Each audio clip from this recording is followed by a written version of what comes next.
અમદાવાદના કેટલાક વિસ્તારમાં વરસાદી માહોલ જામી ચૂક્યો છે। સોલા એસજી હાઈવે સહિતના વિસ્તારોમાં વરસાદ વરસી રહ્યો છે।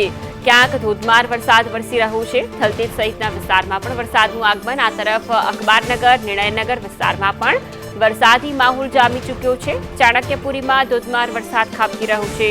બોડકદેવ, વસ્ત્રાપુર, બોપલ, શીલજમાં પણ વરસાદી માહોલ। અમદાવાદના ગોતા પાસેના રહેણાંક વિસ્તારો હોય કે સર્વિસ રોડ હોય, ત્યાં ચારે તરફ જુઓ ત્યાં પાણી જ પાણી નજરે પડી રહ્યા છે।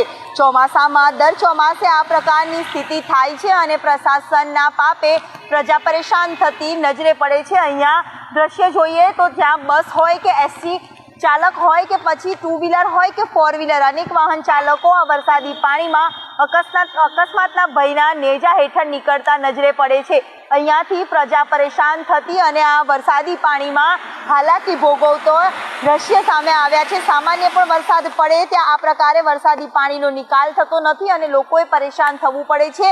ક્યાંક ડ્રેનેજની કામગીરી અધૂરી રહી જાય છે તો ક્યાંક આ વરસાદી પાણીનો નિકાલ થતો નથી અને તેના કારણે વાહન ચાલકોએ પાણીમાં ડૂબતા હોય તેવા દ્રશ્ય સામે આવતા હોય છે। કેટલાકના વ્હીકલો પણ અહીંયા બંધ થઈ જતા હોય છે। તેના કારણે લોકો હાલાકી વેઠે છે અને પ્રજા પરેશાન થતી આ વરસાદમાં જોવા મળે છે।